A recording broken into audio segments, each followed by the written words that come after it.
Hello नमस्कार दोस्तों, हमारे YouTube चैनल में स्वागत है। देखिए दोस्तों, एक कहानी है।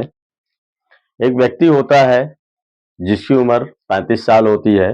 अब वो जो है वैलेंटाइन वाले दिन एक लड़की को प्रपोज करने के लिए उसके पास पहुंचता है, गुलाब का फूल लेके, और घुटनों पे बैठकर वो लड़की से कहता है कि आई लव यू, मैं तुमसे बहुत प्यार करता हूँ और बहुत दिन से मैं तुम्हारी ताक में था, बहुत दिन से प्यार करता हूँ और तुम्हें देखता रहता हूँ, और आज वैलेंटाइन डे है, इस वजह से मैं तुमको ये गुलाब दे रहा हूँ।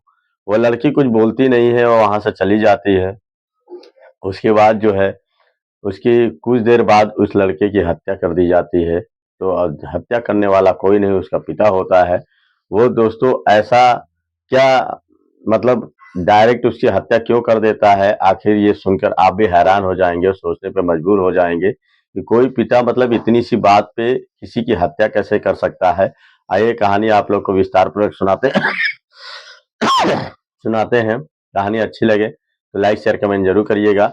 और हमारा नाम हरकेश है, मैं लखनऊ से हूँ। और ये कहानी आप लोग को अच्छी लगे लाइक शेयर कमेंट करिएगा। और जो है, आप लोग ये नए हैं चैनल पे तो सब्सक्राइब कर दिएगा, और इस कहानी से बहुत बड़ी सीख मिलने वाली है। आप लोग ध्यानपूर्वक सुनिएगा और लाइक शेयर कमेंट जरूर करिएगा। तो दोस्तों, ये कहानी आपका कहानी शुरू करते हैं। ये कहानी दोस्तों है हैदराबाद के तेलंगाना की।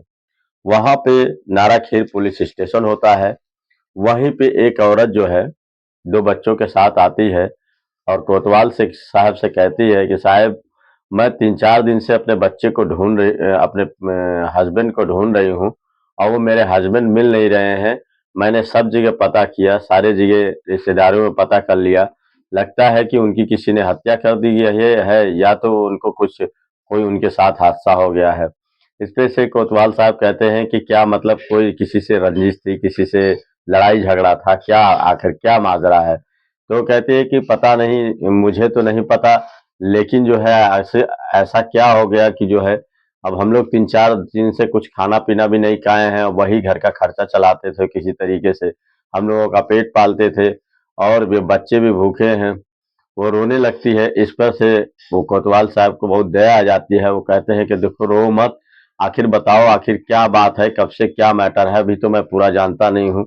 उनका मोबाइल वोबाइल कुछ है कैसे, किस तरीके से। तो वो कहते हैं कि मोबाइल तो है उनका, लेकिन जो है मोबाइल से कुछ पता नहीं चल रहा है। तो वो उस मोबाइल से कॉल डिटेल पता करवाते हैं।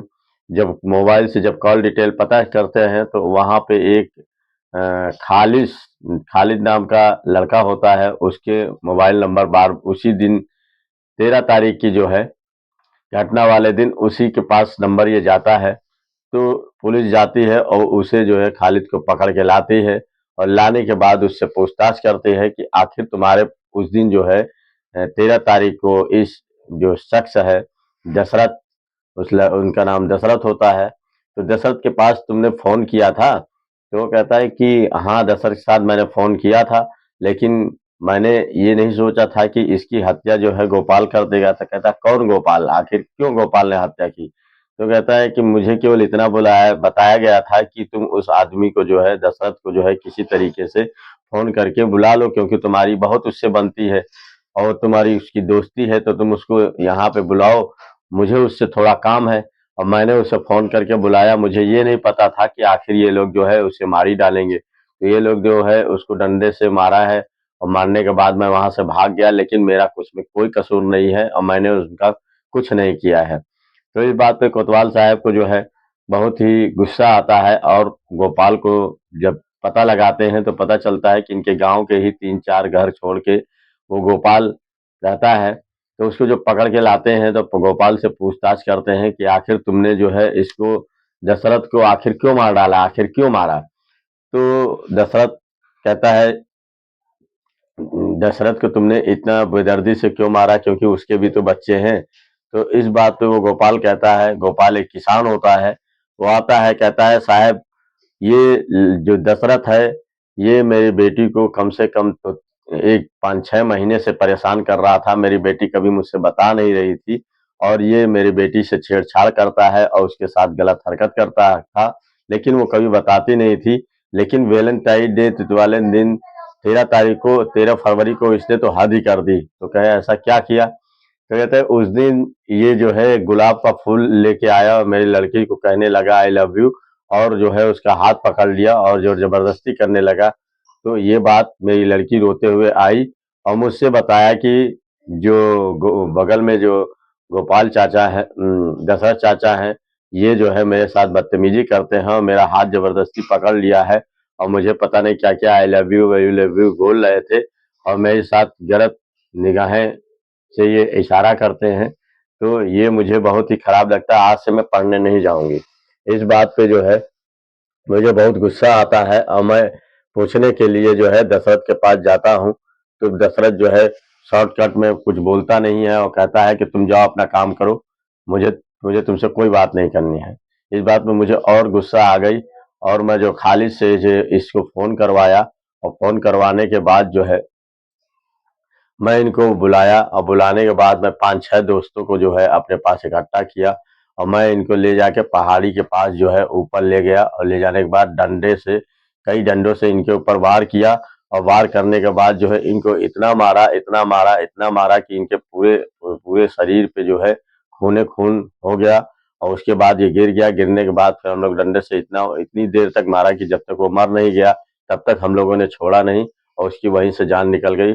शायद मुझे बहुत गुस्सा आ गया था कि अगर मैं इसको छोड़ भी देता, अगर मान लीजिए मैं इसको छोड़ भी देता तब भी ये गलत हरकत करता, क्योंकि इसके दिमाग में एक दिन की बात नहीं थी। ये 5-6 महीने से मेरी बेटी को परेशान कर रहा था और मैं नहीं चाहता था कि इसको छोड़ के जो है फिर मैं वही गलती करता।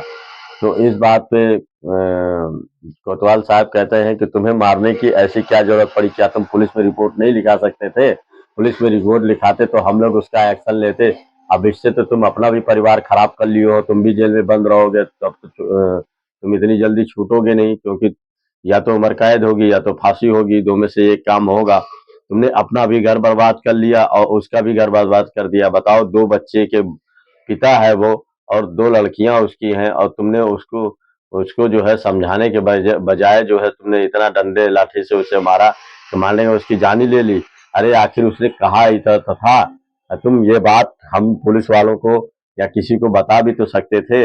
इसका मतलब ये नहीं कि कानून तुम अपने हाथ में ले और किसी को जो है जान से मार दो। अरे मारना ही था तो दो चार थप्पड़ मार के उसको समझा देते। इसका मतलब ये थोड़ी था कि तुम उसको जान से ही खत्म कर दो। ऐसा तुम्हें करना नहीं चाहिए था। इस बात पे जो है तुरंत चार्जशीट तैयार करती है पुलिस और उसको जो है जेल भेज देती है और जेल भेजने के बाद जो है उसे उम्र कैद की सजा हो जाती है। तो दोस्तों, ये कहानी जो है आप लोग को बताने का मतलब आप लोग के दिल को ठेस पहुंचाना नहीं था, बल्कि आपको सतर्क करना था कि इस तरीके से गलतियां लोग कर देते हैं कि छोटी सी गलती होती है और उसको इतना बढ़ा चढ़ा के कर देते हैं जिसका कोई पछतावा नहीं होता है, उसका गलत ही नतीजा होता है। अगर वो चाहता तो पुलिस के पास जाता और सारी कहानी बताता, तो पुलिस अपने हिसाब से एक्शन में लेती और जो दशरथ है उसके साथ एक्शन लेती और कुछ इतनी बड़ी घटना दोनों के साथ नहीं होता, जो कि जो है कुछ ही में सॉल्व हो जाता। अब ये बात जब सब लोगों को पता चलती है कि गोपाल ने ही दशरथ को मारा है और जान से मार दिया है अपनी लड़की के चक्कर में, तो कुछ लोग इसको अच्छा बताते हैं, कहते हैं कि अरे अच्छा ही किया, क्योंकि कोई बेटी को अगर छेड़ता है तो ये तो कोई भी बाप बर्दाश्त नहीं करेगा और इसने तो ठीक ही किया। और कुछ लोग कहते हैं कि ये गलत किया, कि इसको ऐसा नहीं करना चाहिए था। अगर कोई मान लीजिए छेड़खानी करता तो पुलिस को जाके रिपोर्ट लिखा सकता था, उसके साथ लीगल एक्शन होता, तो इस तरीके से घटनाएं नहीं होती। और ये दो परिवार खराब कर दिया है। एक तो अपना परिवार खराब किया, क्योंकि जो है इसके भी बच्चे हैं छोटे छोटे और उसके भी बच्चे थे छोटे छोटे, उसको मार के जो है बहुत बड़ी गलती की।